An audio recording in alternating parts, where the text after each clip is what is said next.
Acast powers the world's best podcasts. Here's a show that we recommend. What is The Briefing Room? It's a behind-the-scenes look at how the criminal justice system works and the lives of the people within that system. If you love true crime, well, these are the real people who do the job every day of making sure justice is served. Hi, I'm Detective Dave. I'm Detective Dan. Together, we have decades of experience in local law enforcement, a profession that we think is often misunderstood. So we're going to explore how to do it right, and we won't shy away from when it's done wrong. These are stories you'll hear nowhere else. Unique, frank, and unvarnished. From the team that brought you Small Town Dicks, this is The Briefing Room. Episode 1 drops on August 30th. We'll meet you in the briefing room. Acast helps creators launch, grow, and monetize their podcasts everywhere. Acast.com.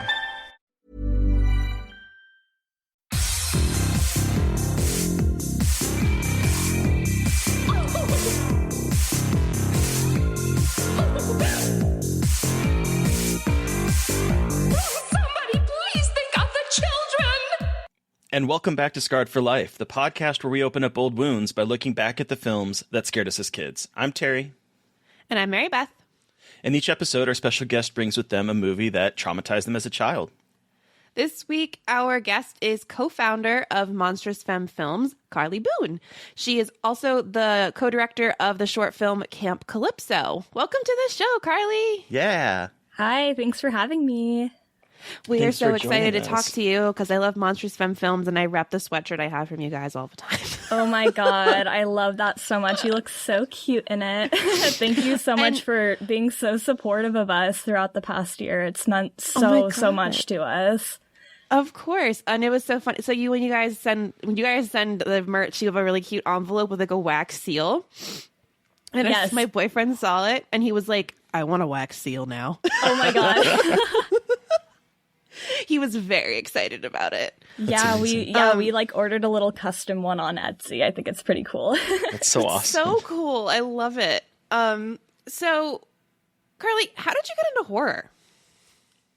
So my horror journey has been kind of weird and like not really, I don't really, like, I can't really pinpoint a specific moment where I was like, oh my God, like, I'm obsessed with this genre. Like, I love horror. Like, I feel like I never really had like a moment like that. It's just kind of been something that's built over time. And I've just kind of fallen in love with it over like many, many years of just loving film in general.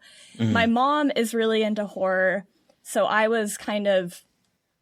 also like, my parents didn't really, put like parental controls on any of the content that I was watching as a kid. So I grew up with a lot of really gruesome horror and a lot of like very raunchy like adult comedies in my life, which I think very much like speaks upon who I am now as a person. But my mom was really into horror.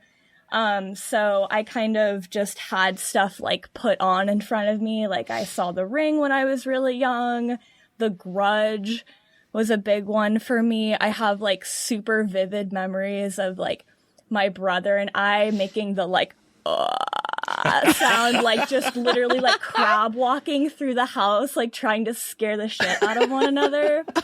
Okay, we just talked with Caitlin Nelson about The Grudge, and I would chase people around going, oh, like all the time after I saw that movie. So I love hearing this. Yeah, literally, I thought it was so scary. So I did that with my brother all the time when we were growing up, and yeah, I don't know. I just like, I watched really dark horror when I was super young, and the movie that we're going to talk about today was one of the horrors that I grew up with. It's not a dark horror at all. It's like really ridiculous, but I thought it was really scary when I was a kid. So aside from the movie that we are going to talk about today, were there other films that that really terrified you as a kid? I mean, you kind of talked a little bit about Grudge and Ring. Were there others? Yeah, I mean, honestly, like, I think if I hadn't picked Eight-Legged Freaks for this, I probably would have wanted to talk about The Ring, just because that's the only other one that's like so ingrained in my my brain. Like, it was just like that VHS video that is in that, the American version is the one that I grew up with, by the way. But yeah, that video just like rocked me to my core when I was a kid. Like, I just thought it was so scary, and the imagery was just, it's like this, it almost reminds me of like this like expressionist, like silent film. Like, I've been learning about German expressionism recently in one of my classes, and that the video in The Ring like really evokes that like horror of the expressionist period really well, and that's just kind of like what it reminded me of. But yeah, I would say The Ring and The Grudge were like the two that really, really got to me. I don't know why they're both like J-horror remakes, but yeah, those were probably the two that like come most to mind besides the movie we're going to be talking about today. Cool. And so, like, as an adult, what draws you to horror now? So what I now enjoy most about horror is, and I'm sure a lot of people feel the same way, but I love like the social commentary aspect of it. And I love the way that you're able to explore anxieties or your own kind of like mental health issues, or just, I don't know, just all of this like inner turmoil that you have that you're able to kind of explore through the medium of horror. I really, really love that. And I love also just like the visual opportunities that horror presents, just because it is that genre where it's kind of like anything goes. Like, you can really do anything with it. And I know a lot of people would probably argue that that's the case for a lot of genres, but I just really don't feel like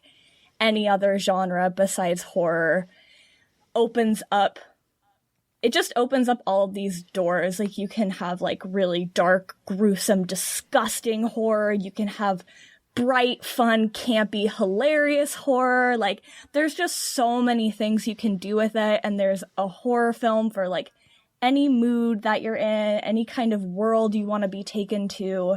There's a horror film for that. It's so elastic, the genre of horror. It just, and you're perfectly like encapsulating what makes it so interesting, is that it can be such a wide range of feelings that you can get from watching a horror movie. And I agree. I love that about it. Yeah, absolutely. I just think I think especially as like, you know, a young filmmaker who's kind of like wanting to explore, I think horror is such a fun genre to kind of explore what themes you want to examine in your films, or just kind of what visuals you're drawn to, just because it is that genre where, like I said, anything kind of goes and you can do anything. So I think it's a really fun genre to play around with when you're just kind of just first diving into filmmaking, because there's just so little rules. I feel like we talked about that with a lot of filmmakers, how horror is a really good kind of gateway into filmmaking, because there aren't as many rigid genre rules, and it's kind of just like whatever you want, and it can be so flexible. And it seems like a really amazing way to get into filmmaking, kind of like be really creative too, because like anything goes in horror. You can do whatever you want, really. There's like, you don't have to really fall into like a realistic narrative all the time. So it does seem like a really great way to play with filmmaking. Yeah, absolutely. I think there's a reason why a lot of like young film students, like they go the horror route when they're first starting out, just because it is like, there obviously are certain genres within horror that have more of a format. Like, you know, there's like slasher films and there's creature features, and a lot of those will have like their own kind of like 3-act structure kind of thing that you want to follow for those different like subgenres. But beyond that, I think it's really, really freeing, and just like you can explore, and I love that about it. And I hope to explore every like crevice and every type of horror film throughout my career.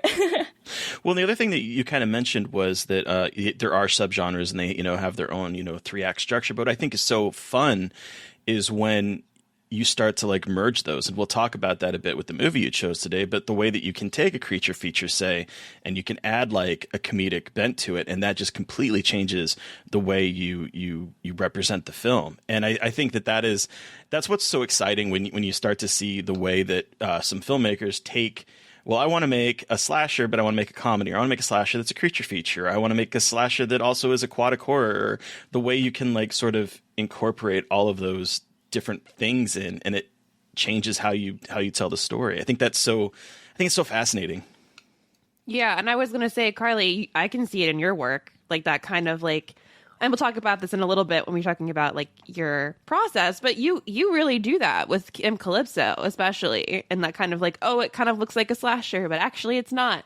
Yeah, totally. I think in any work that I create going forward, I want that kind of genre bending a little bit, maybe not genre bending, but like the combination of like all these different subgenres of horror. Like you said, Camp Calypso is like, it's a slasher, but it's a creature feature, and it's a rape revenge film, and it's like all of these different things wrapped up into one, and that is like, it's unique because it's a combination of all of these different elements with some, new unique elements thrown in there as well. And I think, like, honestly, like, the horror comedy subgenre is definitely what interests me the most, because I just think fear and comedy, I don't, like, I just feel like they're so interlinked. Like, there's, like, these primal responses that you have when you're watching something scary and when you're watching something funny. And a lot of the times, things that are scary are also funny if you look at them from a different perspective. So I think I love like comedy and horror together and how they kind of speak to each other. And I definitely want to incorporate that into everything that I do. So what would be your favorite horror comedy, or one of them? I know it's kind of hard to pick, but. Oh, man. Yeah. I mean, I know we've kind of beat this horse to death at this point, but Mary Lou Prom Night 2 is one of my favorites. That one is just, it blends those so perfectly together. I also love, like, Evil Dead is great.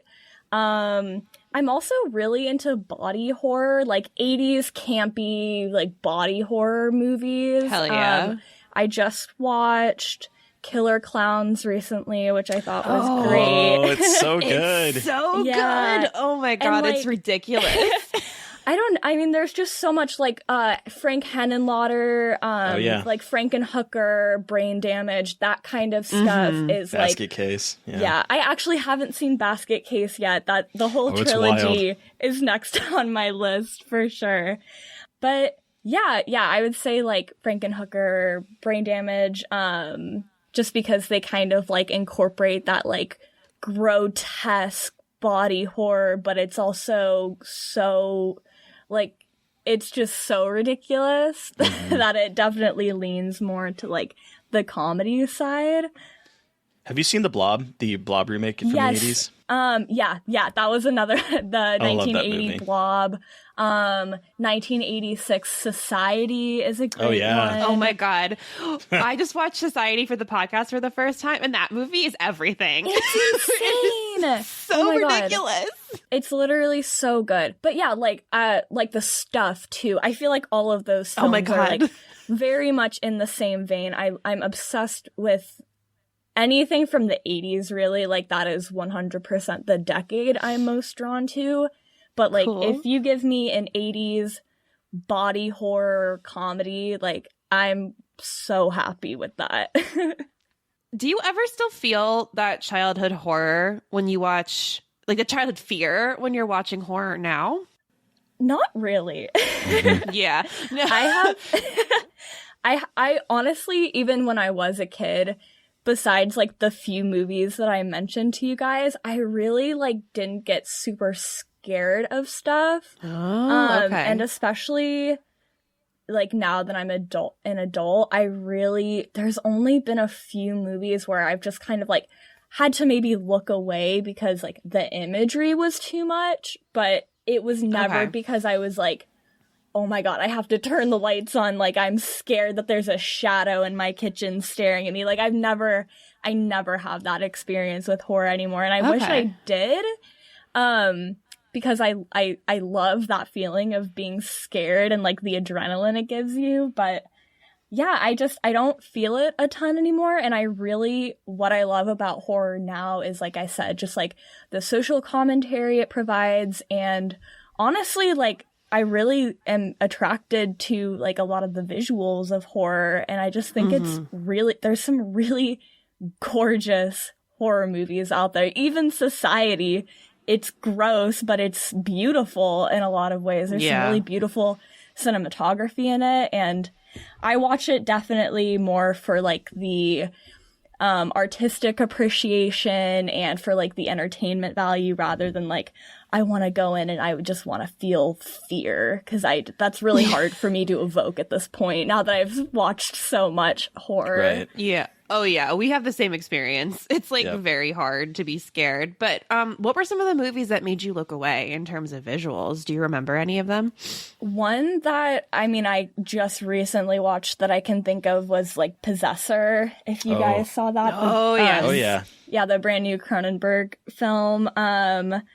Yeah, that I think that was like, I love body horror, like I said, but there was some violence in there that I was just having a hard time watching all the way through. I think it was like that very first scene where they're just like stabbing the guy in the stomach. Oh yeah. And it just, that one was getting to me and I had to cover my eyes for a second, but it's really more than like, it's kind of funny because more than just getting like scared, I get like nauseous at stuff. Oh yeah. Like I get a very like physical like gagging reaction if I see stuff like that, or like I really don't like when animals get killed in movies, which is hilarious knowing the movie that I picked today. I was gonna say. But that's definitely, that really is like one of the only things now where I'm just like, okay, I'm tapping out. Like I can't watch this dog getting like brutalized. I just can't do it. Transitioning into your creative endeavors, can you tell us a little bit about Monstrous Femme Films? Yeah. So, Monstrous Femme Films is a femme-led horror collective that I co-founded with Hannah Mae Cumming and Emma Kogan. I think like, when was it? 2018, I think is when we established it. But yeah, so basically, we've created 2 short films together with this collective, and ever since the pandemic, we've kind of had to push off some of our new film projects that we've been developing and we've just been kind of steering into more of the like content creation and just trying to really get in touch with like the horror community, like you guys, and just trying to really like network and just make a ton of really cool connections in the horror community right now. And I think that's really like our main focus at the moment. And hopefully by the end of the year, we'll be able to like really dive back into making films, which is like the original reason that we wanted to create this collective, was because we want it to be a place for, women and like non-binary people who are interested in exploring the horror genre to do so in a safe space with, a crew that is going to be respectful, and we just want to bring like-minded young up-and-coming horror creatives together. Hell yeah. It's so cool. I can't wait to see like what you guys do, because the 2 shorts that you have are really amazing. So it's so exciting to see to watch you guys grow. Thank you. Yeah, I'm really excited for some of the stuff we have coming up. Hannah, she's working on Baby Fever, which is our next short that we'll be developing, and Emma and I have some scripts that we're writing that we hope to film in the next couple of years. And yeah, it's kind of, we kind of want to do like an anthology thing a little bit. Like Hannah is really inspired by, like the Goosebumps kind of format. I think that's kind of, that's kind of been how we've looked at like our short films. We love incorporating we love the 3-act structure. We want it to feel like you're watching like a really mini condensed feature film with an actual narrative arc and like an ending, and like the characters are actually growing and changing over the course of the film, which is super challenging to do in like a 25 minute format. But you watch old anthology shows like Goosebumps, and they did it really well.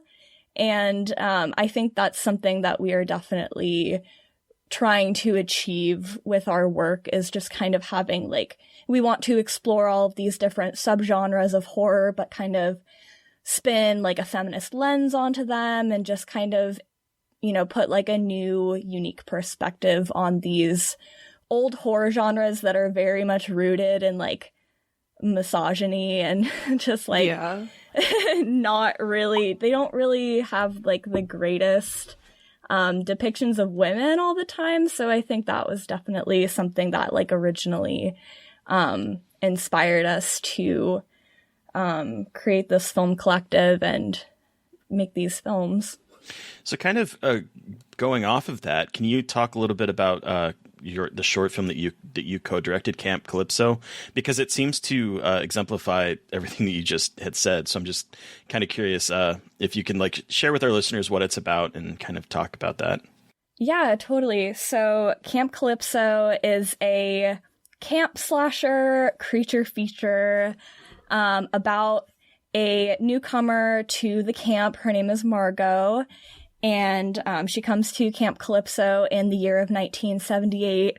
And over the course of her being there, she learns about this legend at the camp of sirens, or a siren that lives in the lake at the camp. And over the course of the film, we get some flashbacks from the camp 15 years earlier, and you kind of, over the course of the film, piece together alongside Margot what is actually happening at the camp, and trying to uncover that maybe this isn't just a legend, and maybe there's some actual truth to the siren. And yeah, I really love Camp Calypso because I think it, like I said, it really just evokes all of the different things that we wanted to do. We wanted to explore like the rape revenge genre and the camp slasher genre. Like Friday the 13th was obviously a very big inspiration to us, but we also wanted to have this creature. So it's like all of these different things that we wanted to do. It kind of just started because we were like, oh my God, how fucking fun would it be to make a camp movie? Like, we had this big group of friends, and we had all made Fanatico together, and it was just so much fun. And we finished that, and we had been filming it over like many, many months, just a few days here and there. And we were just having so much fun doing it. And we were like, oh my God, we need to do this like again. And we need to make this feel like a summer camp. And that's exactly what we did. We shot it in 8 days, and we had like one night where we were literally filming until like 3 a.m. and everyone camped out afterwards. And that's so cool. It was a really, really amazing experience. I would not have traded it for the world. It literally felt like we were all at summer camp for like 2 straight weeks. So it was so fun. That's amazing. And so I really love the use of the siren. Like, sirens are so cool to me. So why did you choose the siren as your creature? I feel like I haven't seen a lot of movies with a siren either, so it's so cool to see that creature. Yes! Oh my God. I feel like they're being slept on, especially because, so originally what our name Monstrous Femme Films comes from is the Monstrous Feminine, which is a book by Barbara Creed that I believe came out in like the 70s. And in this book, she outlines all of these different tropes of the monstrous feminine and how this idea is raised in horror. So there's like, oh man, I can't remember what it's called in the book, but basically we were interested in this idea of the siren as, you know, obviously she's like this feminine force who lures men in with her beauty and her sexuality. And, you know, like the siren would lure sailors in with their beauty and their siren song and lure them to their deaths. And I think we were just really interested in that, but we kind of wanted to spin it and not have it be in like an ocean setting. We wanted to make it in a lake setting. So our siren is kind of like a siren swamp monster combo. I love it. Have you seen the movie The Siren? I have not, no. It's really good. It just came out, I think, this year or last year, and it's not the same, but it's got a similar like siren in the lake. And you should check it out. It's really, really good. Okay. I think I did hear of it, but I haven't gotten around to checking it out. But yeah, when we were doing research, it was kind of hard finding, like, we knew what we wanted our siren to look like, but it was pretty hard finding other examples of it in film. And honestly, like, when we were trying to develop, we knew we wanted like a siren song. And we were trying to find examples of it. And if you guys have heard of that TV show, Siren, it's on like the CW or something. But we literally could not figure out what we wanted to do for this siren song for the longest time. So there was just like the theme from that TV show in our edit for like the longest time. just as like a filler, because we could not find any other examples that we liked of siren songs. And even when we were trying to, thankfully we had a very, very talented makeup, like special effects makeup artist who designed he custom made all of the siren prosthetics and everything himself. Ooh. So he had a really great idea of what he wanted the siren to look like, which was just really helpful, honestly, because I think if he hadn't, it would have been tough to figure out exactly how he wanted it to look. Speaking of the music, though, it also has a really, really catchy campfire song. Yeah. How did you come up with that? I loved it. I was like humming it after the short was over. So catchy. Oh my God. Thank you. I think I remember when we were filming that scene and I just like I walked over to our script supervisor, Alex, and I just like was crying. I was like, I literally feel like I'm back at Girl Scout camp right now. Like, it was emotional. And he used to be a camp counselor too. So we all literally were like, oh my God, the nostalgia. But the campfire song was written by our good friend Nick McClurg. He just like wrote up the lyrics and some chords and just like sent us over a little recording. And he sent that over to the actor who plays Dean, Eric Norseth, he's a musician and he has a ton of bands. So he like picked it up really quickly and he did a great job performing it. And then in the end, during the credits, it's actually Nick who wrote the song, who's singing it and playing guitar. And that was like recorded way after when we were editing, and my partner Rudy produced it. It's so fucking catchy. It literally doesn't make any sense. Like, if you listen to the lyrics don't make any sense, like, at all. But I agree, it's so catchy, and it was stuck in my head for like 6 months straight. So we have talked about your creative endeavors, but what movie did you bring with you today, Karlee? So today I brought 8-Legged Freaks, 2002. the most 2002 movie. Literally, yeah. There's not a more early 2000s horror movie than this one, I think. So, for those of you unfamiliar, after a long absence, Chris McCormick, played by the amazing David Arquette, returns to his quiet hometown of Prosperity, Arizona, to reopen his late father's mines. However, a chemical spill and lethal toxic waste have created an unstoppable army of giant spiders, turning Prosperity into an endless buffet. And now it's up to Chris, Sheriff Sam Parker, her son, Mike, Sam's plucky daughter, Ashley, who was played by a young Scarlett Johansson, a conspiracy theorist, and a handful of survivors to stop the hairy menace and save the town. But who can stand in the way of the disgusting eight-legged freaks? Thank you, IMDb. Thank you. IMDb's synopses are so fucking good. They're They ridiculous. really are. I think they're just written by random people, but they always do such a good job. They're always entertaining. They really do. So, Karlee, tell us about the first time you saw this movie, what happened, what were the, repercussions of seeing it. Tell us your horror story about eight-legged freaks. Okay.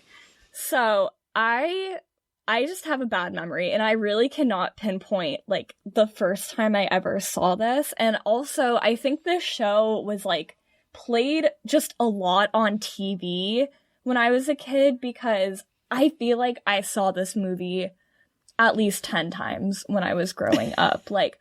Just bits and pieces. I saw the whole thing multiple times. And it was just kind of, always on. It's not really one of those movies where my parents were, not that my parents were really worried about anything I was watching at that point, to be quite honest, but it was definitely not so dark and, or, raunchy or anything like that to where they, had to get me away from the screen. So I've just seen this so many times, we would watch it, while we're eating dinner and stuff, just, it was in the background. But I have a few moments from it that have just been so stuck in my head, my whole life. Really the one part of this film that I could not get out of my head was the cat in the drywall. Oh my God, I'm so excited you brought that up because it was cracking me the fuck up. Okay. Yes, watching it back a few days ago, I was like, why was I scared of this? This is Garfield level fucking ridiculous. Oh, no.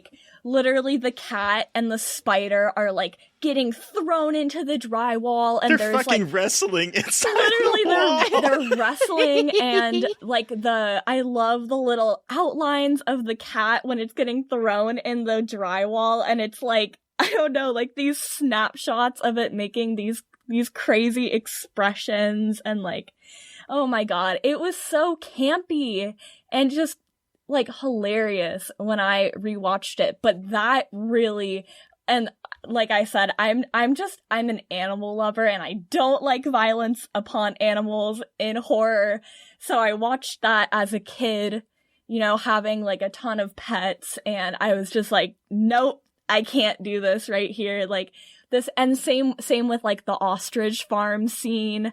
Literally all these animals are just getting destroyed in this movie. And I think really watching it back, I was yeah, this is definitely, it was not the spiders at all. I don't have arachnophobia in the slightest. I'm not scared of spiders at all. My partner is terrified of them. And he did not rewatch this with me the other night. The ostrich farm part is so funny, and I this is the first time I've watched it, so that's why I thought it was funny, because they get pulled into the ground oh my God, reverse I know. plants, just puffs of feathers coming up. What I love about the ostrich farm sequence is the way it's shot. The composition of it is so good. Where you have the mayor Wade, he's walking through the pen with his shotgun, and he's in the background, and in the foreground is this ostrich that's just sort of standing there, you see its neck and head, and then all of a sudden it's whoa, and gets pulled under with a burst of feathers. And every time that happens, it's like reverse plants are just getting sucked into the ground, and it made me laugh every single time. Yeah, or like there's all these other parts in the movie where people are getting, ripped apart or eaten or whatever, and it'll be like from off camera there's like a shoe that gets thrown into frame and it's just covered in webbing. Like that's the kind of shit that I am just 100% here for, is just like the ridiculous campiness of just like I don't even know. Just, yeah, like ripping someone apart and within 10 seconds, they're just completely like covered. All of their limbs are covered in webbing. Yes. So, but when you were a kid watching this, was it just the fact that these animals were getting hurt? Was that the part that like really affected you? Because you said that the spiders never bothered you. Yeah, I mean, I'm sure when I was younger, the spiders bothered me a little bit more. But really, yeah, I would say more than anything, it was like the cat in the drywall. I just like could not do it. That part scared the shit out of me. And then really like, I don't know, maybe like the dirt bike scene got me a little bit, like with the jumping spiders when they're just taking the guys down off the dirt bikes. That was a little scary to me. But really, I think even when I was a kid, like I could recognize that a lot of this was supposed to be comedic and not necessarily like fingernail biting, like scary. The thing that the cat scene really, I think, works really well is that the way it's set up, where it almost feels like it is a horrific moment where the lady is like reaching into the place where the cat food is, and there's a spider that's like slowly inching towards her hand, and then they're trying to offer the food to the cat, and you hear him go, and it almost establishes like you're going to get like a jump scare or that something terrifying is going to leap out of there. But no, instead they are fucking kung fu wrestling. Like at one point, the cat makes a kung fu noise, like it's going hi-ya, like it just like continues up the wall and into the ceiling, and just the way that inverses the expectations of like, oh God, there's going to be a spider that jumps out of here or something scary is going to happen. But it builds that suspense, but then it releases it with the gag is just, I think it's so brilliant. I love that sequence. I think the kills in this movie are just so much fun. Like the human kills and also the spider kills. Like I love the moment at the end where, I think his name is Pete. He's one of the cops. He's like trapped. He's trapped behind, it's like these metal gates that are in the mall, and there's a spider trying to get to him, and he grabs his chainsaw and he just chainsaws all of the legs off. And there's like all gets of goo this, in his face. Yes. Oh my God. The green goo in this movie is so green goo. Good. I'm obsessed with it. Like I literally love all of the moments where the spiders get shot or explode because I just am obsessed with the green goo. Well, and like, so talking about the green goo and also the cat making the hi-ya noise, I love how all of a sudden the spiders start making humanoid screams. Yes. Like they sound like people. And it makes their, like, the kills even funnier because they're like, ah! It's just like, what? Totally. This is so ridiculous, but it's so funny. Like, it just works with the movie. It's insane. I love it. Yeah, I actually read right before, or right after I watched the movie again, I can't remember his name, but they actually had, like, a voice actor come in and, like, record all of the sound effects for the spiders, and he did voice work for, like, The Simpsons and Futurama, so I feel like knowing that, you can totally watch it again and be like, okay, yeah, that's totally... They're like, they had a person come in and make these noises specifically for like it to give off a comedic effect. Cause they're like, I don't know, just making all these like hilarious little squeaking noises the whole time. And it really like, it gives the spiders character for sure. And I love that contrast of like, you've got this scary, ominous orchestral music in the background, but then all of these little like, spider sounds that are like not really what spiders don't make sounds like. What? Also, okay, so Terry, yes, you all have pretty bad arachnophobia. Yes, I do. Oh my God, I saw that last night, Terry. I'm so sorry.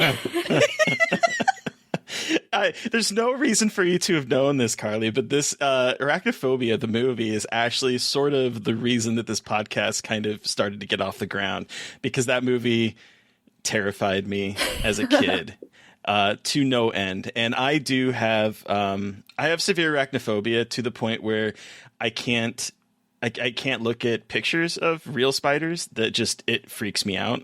So even like knowing that it's not real, it's just a picture, I still can't look at it. It makes me nauseous. It makes me really terrified. So I was not looking forward to revisiting this movie, only because, like, here's the thing. I think that it's real spiders that really affect me. So the opening scene of this movie, I think, is the most terrifying 10 minutes of cinema that I've seen this year, probably, with the exotic spider farm. Yes. That is. Yeah, I understand that. And I'm like, this is one kid in a horror movie that I do not relate to, and I never would have related to as a kid, because he has fucking pictures of spiders on his wall. I'm like, no, you are weird. I do not like you. But he goes to this exotic spider farm, and the scene is good in one way because it establishes all of the spiders that we're going to see through the movie. So like they talk about jumping spiders, orb weavers, black widow, tarantulas, trapdoor, Australian funnel web, spitting spiders. It like shows out all of these spiders, which, first of all, I didn't realize there's that many varieties of spiders, and now I'm even more terrified. But you don't need to know. Just don't look into it any further. But that whole scene is still. I remember seeing this movie in the theaters. And I can't remember if I was the one that pushed people to go see it or people like dragged me to go see it. I honestly don't remember, but I remember being terrified in the opening scene and basically watching it through my fingers, because I don't like looking at real spiders. And I had the same reaction watching this movie last night, where it's like this first 10 minutes, I was itchy. I was covering my eyes. I was fine when they were like the CG little spiders, like little orb weavers that are webbing up some insect. I was fine with that. But that tarantula that gets out and then again is on the guy's back. Like, I cannot tell you how many movies we've watched recently where there's like a surprise tarantula. And I'm like, no, I can't stand this. I don't like this, guys. I texted Terry. I was like, how are you doing? Like, are you? I was like, how is it? How is the experience? But once we get past that opening scene, and this was the same way when I was younger, I would have been, when did this come out? 2002. So I would have been 20. I would have been 21 when I saw it. So back when I first saw it, I was fine after that scene, because then it kind of goes into that, like, I would say Ron Howard mocap, Polar Express, like Uncanny Valley, where it's like it's not realistic enough for me to really be afraid by it. So by that point, I'm just having a lot of fun with these giant spiders that are killing people and making gremlin-esque noises. But that early opening, still, I can't handle it. Yeah, I can totally understand that. I feel like I would agree. I definitely do not have arachnophobia like you do, but I can definitely understand, like, I do think the real spiders are, like, way grosser to look at than the CG ones, even though I will say, upon rewatching this, I was pretty impressed with how the CGI had aged. Okay, seriously.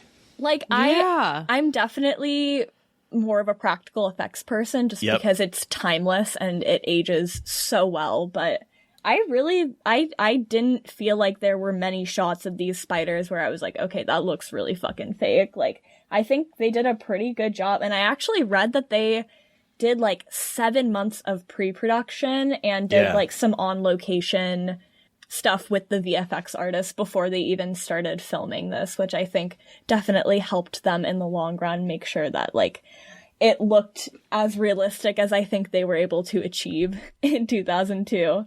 Well, one of the notes that I wrote down is that in some ways the special effects look better than some of the special effects we get today. Like, they might not be as like high def, but in terms of the way the spiders are interjected into the scenes and the way people are interacting with them, it feels a lot more realistic than a lot of movies that I've seen recently that use a lot of CGI.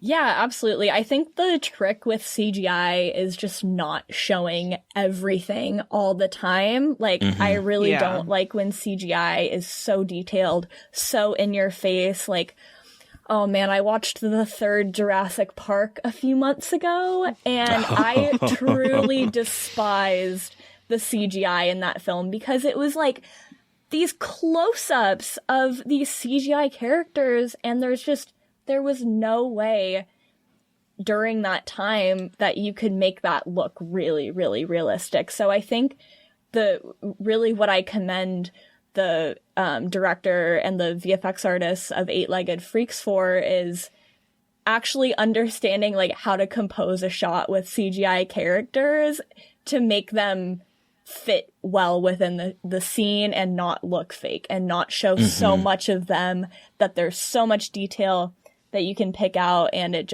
ends up, like not looking realistic. This was your first time watching this, right, Mary Beth? What did you think about it? This movie is so much fun. Like, I loved it because I had heard of it, but never saw it because I didn't realize it was comedy. And like, when I was younger, I was like, no spiders, no thank you. And then I was so excited that you picked this, Karlee, because I was like, I need to watch this movie. And it's the most 2002 movie. That is not a bad thing. And it is this amazing combo of comedy and horror. And I also discovered a very new fear from this movie, and it is being trapped in a fucking cocoon. Oh my God. Yeah. If Killer Clowns hadn't already like solidified for that for me, I think this definitely did. Like, and so this is so funny because I'm watching this anime called Demon Slayer, and that day I had watched an episode where people get trapped in webs and are getting like dissolved into food. And then I watched this and I'm like, you know what? I never really thought about it, but getting trapped by a spider is fucking gross. And then all I could think about too was Lord of the Rings when Frodo gets into the cocoon and gets poisoned. And I was just like, that sounds like my worst nightmare. And thank God that like, pretty sure that'll never happen to me, but look, I'm never gonna say never, who knows, but all the anxiety, like I'm like rubbing my hands together at like the anxiety of that. It's just it's so gross. But I wanted to go back to what you were saying about the CGI, because the scariest scene to me was when the guy is in the mine with the hose and like, oh my God, yes. I know. He's like, I think he's doing something with the hose. I don't exactly know what he's doing. I could not figure out what he was doing. I was like, why is he sucking on this with his mouth? I couldn't figure it out. I don't know anything about copper mines. No, exactly. I was like, are you trying to start something? I don't know. But then when they all go in his mouth, and I thought it would just be one, but he opens it and like there's ton of them come out of his mouth. His face is so good when he just is standing there like shocked, and just like that moment of stillness is even better just because it's not like an immediate storm of spiders, but he's just like, oh no, and then all of these spiders crawl into his mouth and they make the most adorable noises, which just like compounds the nightmarishness of the situation. Oh totally. It's just like these scenes are just so good. I didn't think I was realize how much I was going to love this movie, but I had such a good time watching such a good time watching it. It's ridiculous. I'm so glad. I felt the same way when I was rewatching it. I was literally just watching it completely by myself, but I'm totally the person that like is talking out loud to the TV like the whole time I watch a movie. So I'm like literally sitting there by myself like, what? Oh my God, this is so fucking funny. Like just I know. I was like, when he sucked the spiders up, I went like, like I was screaming to myself and just like having a blast. Imagine watching that in the theater, though. That's the thing. Because like, I would have loved to. This was a great experience in the theater. But what's funny, and this is something that I didn't realize, I remember watching this movie, and I remember the opening scene, and I remember the trapdoor spiders, because that is a terrifying idea. Like, it's executed very funny. It's kind of silly the way it does it, but like the idea of this giant spider hiding under the ground and then just like, whoop, you're gone, is actually kind of terrifying when you think about it. And I don't like to think that these things are real and they exist, because they do. But I Don't couldn't think about remember. it. Nope, they don't exist. Don't worry, it's fine. But I couldn't remember anything else about this movie. And so last night when I tweeted that I was watching this, a friend of the show, Freddie Karlee, who is one of the developers of the Mixtape Massacre board game, and he was also on episode 25. Listeners, if you haven't listened to him yet, you should go listen to that episode. But he mentioned on Twitter that it's based on a short film. And I had completely forgotten that it was based on a short film. I was like, oh, I didn't know that. And he sent me the link, and I watched it. And the moment that I started watching the short film, all of these memories started coming back to me, because I remember getting this DVD, and it was back in the early 2000s. And special features on DVDs were such a big thing at that time that it had. Oh, I missed that so much. Yeah, and it had the short film on it that he did back in 1998. He's a New Zealand director, and he'd made it over in New Zealand. And it's black and white. It's filmed with this woman who is battling a giant spider in her house. And it's so good. And the fact that it's made in 1998 and there's both puppetry and some computer graphics to make the spider, it's so good. And I was watching this and I was like, oh shit. I remember watching this back on the DVD, and I remember showing it to a lot of my friends. I even texted my brother and was like, hey, do you remember this short? And he's like, oh yeah, you used to show that to me all the time. I was obsessed. I was obsessed with this movie apparently when I was 21, and I have no recollection of that now until I saw this short film. That is so funny. I actually did not know that this was inspired by a short film until I actually saw that same response that you're talking about. And I also went back and I rewatched it, and it's really funny because really the short and the feature don't really have anything to do with each other, except the fact that they're about giant spiders. Right. But I really liked the short because it kind of leaned more into that like science experimenty, like B-movie aesthetic a lot more than Eight-Legged Freaks ended up doing. But yeah, I loved the short film. I would have been interested to see how they could have it would have been cool to see Eight-Legged Freaks take even more inspiration from that short film. Like, I don't think black and white really would have flown in the early 2000s, no. But I really like how they leaned into, even in the feature film, they still really lean into the whole B-movie aesthetic. Yeah. So the movie, Mary Beth, you texted me last night how it was giving you Tremors vibes, and yes, 100%.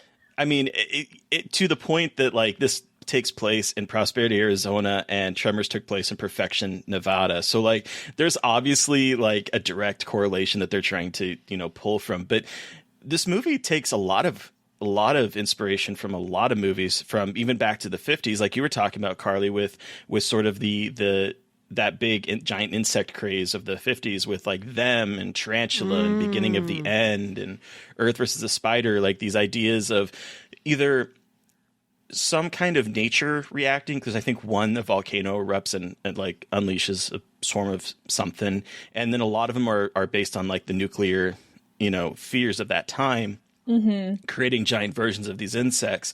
And even I think it's Them that's on the screen that young Mike is watching when his mom is turn that shit off, basically. I think that's Them. Yeah. So there's it pulls all the way back to the 1950s where this giant insect craze sort of kind of began. But then it goes from there, with what Mary Beth was saying with Tremors. And then from Tremors, I saw Dawn of the Dead, just because they were in the mall. Yeah. I'm pretty sure that's the only reason I thought about that. But they were all fighting in a mall, and the spiders are coming to get them. So I was this is such an interesting homage to all of these films, but also giving it kind of its own flair, especially making it a comedy. I know Tremors was kind of funny. Oh, it's a comedy. Yeah, Tremors is a comedy, but so it was a really cool melding of those movies, by also making something on its own, which was so fun to watch. I'm oh my god, Tremors! Oh my god, Dawn of the Dead! So totally, I think there was also, I even saw some Goonies inspo in there with them all kind of walking through the tunnels in the end, or the mines, and also some of like the original It. Just like they get there and there's like the huge mother spider, whatever she is. And I feel like there was definitely some inspiration from these kind of like 80s, like, I don't know, like adventure movies a little bit, I guess you would describe them as. I forgot there was a big spider in It. Yeah, that's like what Pennywise turns into at the end. I totally forgot that it was a fucking spider. The one in the original is fucking scary though. Like it's like a huge puppet or something, I'm pretty sure, and it has all these like eyeballs. Very scary. What I think is interesting though, and I think this probably, you guys are talking about how it feels definitely pulled from the 80s. And I would say that this movie does a better job of homaging the 80s than a lot of the movies we've had recently that are, you know, definitely pastiches of the 80s, like Stranger Things and all that kind of jazz that we've been getting recently, where this is like, it takes the stuff that we loved about the 80s and brings it up to 2000s. But the 80s also referenced a lot of the 50s movies. And so they also referenced movies like that were them and all of that kind of sci-fi stuff. So the fact that we have the 50s influencing the 80s and this movie being kind of like an amalgamation of all of them is, I think it's kind of fascinating. That is really cool. I never thought about that. And like you said, it doesn't try to be like super nostalgic and put in the 80s, but like it's its own thing and takes those elements. So that's really cool. I didn't even think about that. Huh. The other thing kind of going off of Tremors that I wanted to talk about was the way that Tremors was, what I really loved about Tremors, and I'm hoping that we'll get someone on this show to talk about that movie at some point, Please. is the way it built up its small cast of characters. And this movie does the same thing. Like every single character is kind of given their moment in the spotlight, whether that's being a really awesome death or whether that's like Aunt Gladys's every single scene she is in. Like everyone is given these moments to shine. And I was kind of curious what you guys thought of the characters. Aunt Gladys is a fucking hero. She doesn't really do anything heroic, but I just love her. And she doesn't do anything. No, nothing. I just am obsessed with her. Like when he pulls her out of the cocoon and she immediately lights up his Oh my god, I know. I was like, you know what? Queen shit. Like it's so silly, but she just like whips out a cigarette and it's like, well, you know what? The brand is strong. And then the conspiracy theorist. I want to talk about Harlan because he is wild. Truly. He is the only person of color in this movie, but he does survive, which is great. We know that in a lot of horror movies, the black characters are usually very beginning deaths, and he was great. One thing I did want to talk about with Harlan is the obsession with anal probes and aliens. Like, oh, yes. I still don't understand the fear of anal probes. Like, I know it's obviously a very homophobic thing, but good God. The anal probe obsession. Yeah. Anyway, I just wanted to bring that up. It's just like, I know it's early 2000s, and I know like that's a time where that was like a funny joke. But just watching it now, I was like, this is the one thing that I'm like, why? Yeah, I felt like upon rewatching this, I actually like had some issues with that character and just the way he was being portrayed as like this. Yeah, like he's the one black character in the whole film. He's literally like off his rocker, like conspiracy theorist. Like I know in the end he's kind of framed as like this hero, which I guess he is. But I think there's definitely some issues with that representation of like, I felt like I wrote a note down that he kind of reminded me of like the magical Negro stereotype a little bit. Yeah. And yeah, I just like, I just definitely thought there were some issues in that representation. I don't know if you guys saw the same thing. Oh, especially at the end where they zoom in on his mouth and like his gold teeth. Yep. And that's Which how I we also learn. don't understand. I didn't really understand what that was supposed to be implying. I know, neither did I. Was like, it's supposed to imply because like the whole 'cause they idea is found that there was gold. because They like found gold in the Chris's mines. father was convinced there was a gold vein in the mine and no one had ever seen it. And so his final thing is that, like, yeah, the town, I'm not going to tell you the town is rich, but I'm going to open my mouth. You're going to see my gold teeth. So it's going to imply that. But that's like, yeah, that his character kind of on this rewatch kind of bothered me. Like, he's very funny, and he has the actor in particular, I think, does a good job at portraying him. It's just the combination of, like, the one black character being also a conspiracy theorist who also leans into these sort of like stereotypes, and then also is given the continuously running gag about being afraid of being anally probed, where it's like at one point he even says, yeah, take anything of me, but don't go there. Like it's this idea that, like, yeah, okay, I get it. Anal probing, not exactly. I don't want to be probed by aliens. I mean, I don't. I think that's a general consensus that people probably do not want to be probed by aliens, but it's the way that the joke is used as like a gay panic feel of like, oh, you can do anything you want to me, just don't go near my ass is deeply problematic, and watching it now is even more so. Yeah, for sure. The one thing I do like is the cops who listen to his radio show and they show up. Oh my God, like, we're here from Tucson. Like, we heard they were aliens. I mean, I feel like a lot of events in the past few months have probably pointed to the idea that maybe a lot of cops are interested in, like, conspiracy theories and Alien Freaks said ACAB back in the early 2002s. But yeah, I thought that was so funny. Another small character. Oh, sorry. No, go ahead. The other small character I want to talk about is a young Scarlett Johansson. Yes, thank you for bringing her up finally. I could not believe that she was in this. I was like, whoa. No, guys, I literally forgot she was. Like, Me too. I remembered David Arquette, like, very vividly in my mind, but when Scarlett Johansson pulled that dirt biking helmet off, I literally gasped. I had no recollection that she was in this movie at all. And she's fucking awesome in it. She's like an icon. Fucking awesome. Like, when she just, like, casually tases her boyfriend in the balls for being a total prick, and he pees his pants, and she's like, and then she abandons him, and the spiders come. Like, she is such a bad bitch. Literally, like, so good. I can't believe I didn't remember that.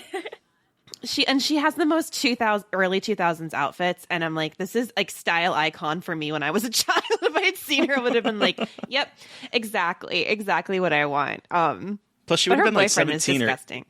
Yeah. Can we talk about Brett? I do not like the fact that he is given a redemptive arc in this movie. No. At all. No. Not deserving of it. No, I don't. That whole scene where he's like, you bring out the beast in me. I was like, ew. And then he's like, I was just copying a feel. I'm like, no, you get tased. You get tased and you die. And I couldn't remember if he survived or not when I was watching this. And I just kept going, eat him. And then I know. I wish survives they had. And kind of saves the day at one point. And I'm like, no. Stupid dirt bike. But Scarlett Johansson in this movie, regardless of her shitty on-screen boyfriend, amazing. I love her in this. And like you said, Terry, she's what, 17 or 18? Yeah, she was 17 or 18 when she filmed this, because, yeah. And I was just like, wow, she's so young. I know. Oh, I love Scarlett Johansson. There was also this one moment with her that I really loved. It was her and, I think it's her and her mom and maybe David Arquette. They all get webbed, like, up against a wall. And I don't know. I was watching that, and I was watching ScarJo just, like, get covered in this, like, white jet fluid, like, from this spider, and I was like, this feels so sexual right now. Yeah. I don't know if that's what they were going for, but I was like, yeah, wow, this is provoking some, like, very nasty thoughts in my mind right now. Well, especially because she reaches for the taser, and she did that with her ex, with her boyfriend. Yeah. So there's like Literally this parallel feels like between that. It feels like these spiders are like sexually assaulting her a little bit. Yes, Yeah, and she's naked, like she's in a towel too. Yeah, so yeah. it's like, oh my god, oh weird. And it Yeah. creeps into her bedroom, and we know that these spiders are male because there's a big, to do about the fact that the female spider is like the queen and she's giant. So like these are all male spiders, and the fact that the webbing when it sprays out does not look like webbing initially, it looks very liquidy.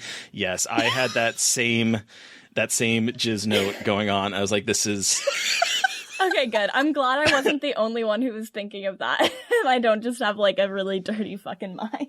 Terry, did you say jizz note? I did. Cool. Okay, cool. I just wanted to make sure I heard you correctly. That is what I wrote down in my notes was Perfect. jizz. Yep. Perfect. Well, and I do think that like this film does have that sort of subtle / not subtle sexual content to it. Like there's one part where Floyd, who I really want to talk about Floyd and the tent really fast, but before we get to that, he's walking through and he knocks over a mannequin, and the mannequin, there's the stage shot of the mannequin falling into the lap of another mannequin, and it looks like the male mannequin is giving a female mannequin like head. Yeah. And I'm like, there are moments in this where it's like, oh, you're trying to incorporate some really sexual humor into a PG-13 movie here. Yeah, I feel like that was just kind of a thing in the early 2000s, especially. It's like they gotta sprinkle some adult raunch in there, even if it's PG-13. It's like subtle in scare quotes, subtle Right. sexual humor. But then, okay, another one of my favorite scenes, Terry, you mentioned Floyd, is when he's walking and the tent is creeping up behind him. Yeah. And like those kinds of things are always like someone sneaking up, and then it's a fucking spider when he turns around and it gets him. Like, talk about these kills being hilarious. Like, So just creative. the build-up. Every single So one of them is creative, so right? creative and fun. and like we were talking about with small characters, like they all get this moment to shine. Like even if it's a death scene, I think Terry, you said that. Like they still get these really cool moments that stick out in your head. Yeah, so I really everyone- enjoy that. Everyone either gets like a really awesome death scene or they get to kill a spider in a really fucking great way. And I just you talked about Pete. I love Pete. He's the kind of deputy for Sam, and the moment when, because it's his cat that gets killed in the drywall, right? Yeah. And so then the next scene is him calling Sam, and he's like crying, kind of trying to hold back his tears about the cat dying, and her question is like, well, how's Emma handling it, his wife? And he's like, well, she left me. It's just like the way he says it, and then he starts breaking down. She's like, oh, are you crying? He's like, no, I'm just really mucusy right now. In all fairness, I think I would have to leave my boyfriend if he let my cat get eaten and electrocuted in drywall. I would be pretty pissed too. Fair enough. Fair. Fair enough. Can we just quickly talk about David Arquette? I was going aka to just bring up Mr. our Squinty Eyes. beautiful Mr. Squinty-eyed Arquette. He is so such a handsome. lovable goofball. I just like sometimes I forget how much of a lovable goofball he is. He is so sweet. I just can't not see Dewey like in anything, any role he's in, and I feel like he was still like just as innocent and like goofy in this movie as he was as like Dewey in Scream. Like his facial expressions, like you said, Terry, his like squinty eye, but also his like amazing looks of terror. He's so good at looking scared. I love the poster art for this. Like he's making a great face in it. Oh, it's so good. And I'm super attracted to him. Yeah, right? He's hot now too. Yeah. Like, he's definitely He's aged like daddy. a fine wine. He truly has. Another favorite moment is when he's coming out of the mine with Gladys on the back of his motorbike, and he just literally gets set on fire, and like the explosion engulfs them, and everyone's like, "Oh fuck!" And then they just come out totally fine. They're chill, yeah. Like just chill. It's just so good. He's such a good protagonist, and I think he's perfect for horror comedies. He just absolutely. is again Yeah, he such a goof. Yeah, he has that goofy quality for sure. And I love seeing him as the hero. Like, he's always like that underdog kind of guy, and I really appreciate it. I just looked up at my screen poster, and he's there watching me as I record this. Hello, yeah, he's Dewey. making Hello, sure David you're Arquette. saying good things only. He's like, what you saying about me? You talking shit? No, I'm not. Well, I also loved him with, I think the chemistry that he has with Carrie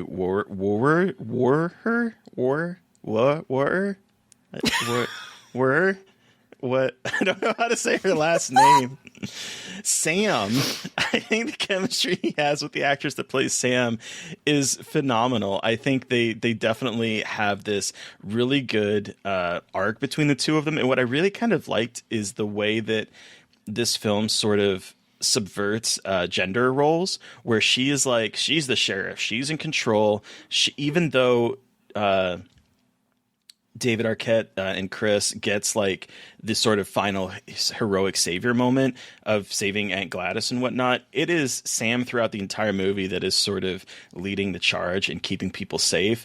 And I think that is it's really kind of cool to see David Arquette play in a way, in a lot of scenes, sort of like second fiddle to her. And also the way that he is presented as this kind of mopey, shy guy, and she is like sexually confident and very just confident in general, I think is really interesting in this movie. Yeah, especially at the very end when she's like trying to stutter out his feelings, and she's like, I know what you did. I know you love me. Your dad told me. Make it up to me later. And just kisses him. I'm like, God damn. That whole monologue where she's like, I know you beat up my ex because you found out he was cheating on me and you couldn't tell me because you didn't want to break up my family, and you love me. You've always loved me. And if you had told me sooner, maybe your lives would be different. And he's like, yeah, that about covers it. It's she's literally like, duh, exactly dude. I have known this. But also her like, you're telling me this now? Like, we are life or death. This spider is going to eat everybody. And this is when you decide to tell me this. I'm so glad you guys enjoyed it. Yes, thank you for bringing this to the pod. Do we want to wrap this up and give it a rating out of 5? Terry, does anyone else have anything else they want to talk about? I feel like we covered a lot. Seriously. I could talk about this movie forever. I've decided, I don't know, like, it's a horror comedy, but I'm like, there's so many things. Terry, how many chain-smoking Aunt Gladyses out of 5? Aunt Gladys. Do you give 8-legged freaks? For her, I would give it everything. I love her. I think I would die for Aunt Gladys. I think Eileen Ryan, like, I was looking through her filmography, and she hasn't done a lot that I've seen, but she was in Parenthood back in the late 80s. And then I remember her in particular as the grandma in Feast. And I believe it's been a while since I've seen that movie, but I believe she's playing a very similar character to Gladys in this movie. So I kind of think that she's kind of known for this sort of like wise sassing, grandma that's like chain smoking. And I love that for her. I love those kind of character actors that just sort of like do that part and do it so well, even though they probably are getting typecast in that role. So I think this movie, I think Eight-Legged Freaks is a fantastic entry in like the horror comedy creature feature subgenre.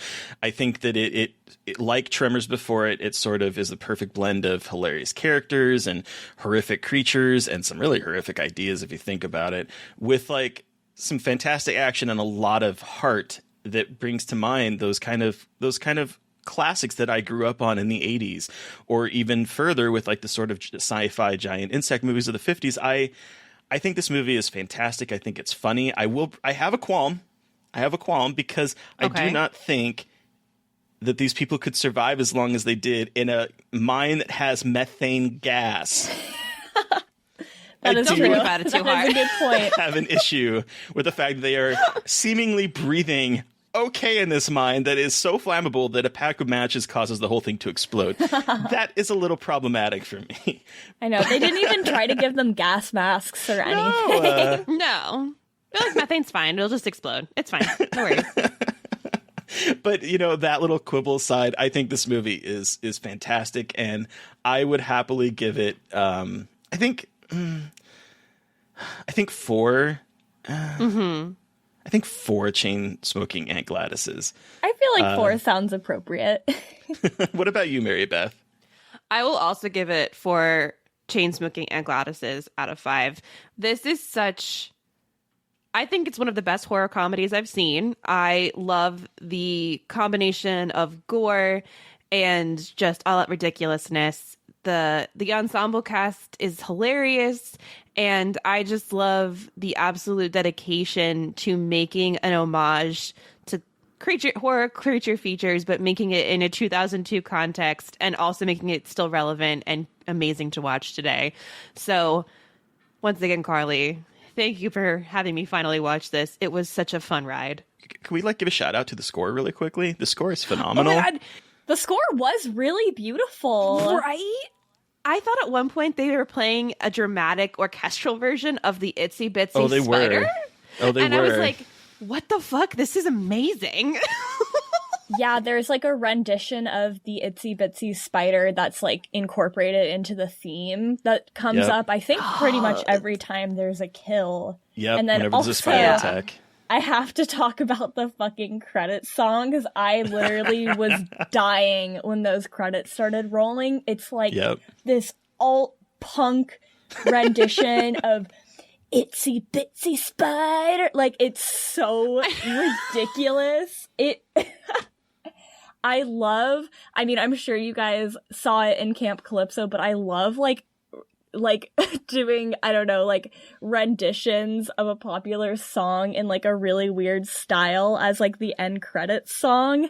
And it's always something that I pay attention to. Yeah. And I loved the way that they redid it for those credits. It's so good.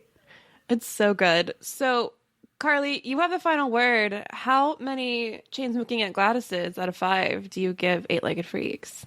I think I'm also going to give it 4 because I also think that this is a perfect blend of horror and comedy. I love all of the different references to old B-movies from the 1950s. However, I do have some problems with the representation of the Black character Harlan and just some of the maybe not so PC kind of early 2000s raunch that was, very popular during that time. But I love David Arquette, I love Scarlett Johansson, and I love green goo. So I think 4 out of 5 chain smoking Aunt Gladyses for me. Put that on the poster. I love green goo. I love green 4 goo. out of 5. I love it. I love it. Well, thank you so much, Karlee, for making me watch this again and reminding me how much of a blast this movie is. So where can our listeners find you, and what do you have coming up that you can share? Yeah, so if you want to keep up on any fun film projects that I will be working on throughout this year, you can just go ahead and follow me on Instagram or on Twitter at Karlee-Boon. And if you want to keep up with my film collective, Monstrous Femme Films, we're always putting out fun content. We're trying to do some more roundtables with other horror creatives and filmmakers. So if you want to keep up with all of that kind of stuff that we're doing over there, you can follow us on Instagram at Monstrous Femme Films, and you can follow us on Twitter at monstrous-femme. And I know that you sent us a screener. Is Camp Calypso readily available, or will it become readily available for people to see? Does it have any plans? Yeah, so we're hoping to also get it distributed through Alter like we did with Fanatico. We haven't really made any, we haven't reached out to them yet about trying to get it released, but I think probably early spring or late spring, maybe early summer, it'll finally be public. So yeah, keep a lookout for that in the coming months. Amazing. So listeners, you have heard from us, but we want to hear from you. What was your experience with Eight-Legged Freaks? You can send us an email at scarredforlifepodcast@gmail.com, or you can reach out to us directly on Twitter. I am at MB McAndrews. And I'm at Gaily Dreadful. And of course, don't forget to follow the podcast on Twitter at Scarred Podcast. And don't forget to review, rate, and subscribe. Thank you to Eric Power for our artwork. Thank you to Sean Keller for our music. Thank you to everyone for listening. Stay safe out there, but most importantly, stay creepy. And until next time. Won't somebody please think of the children?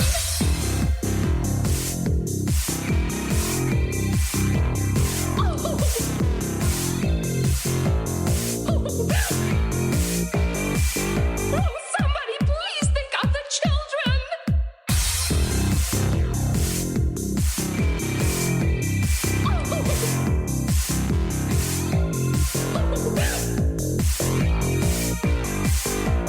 Somebody please think of the children!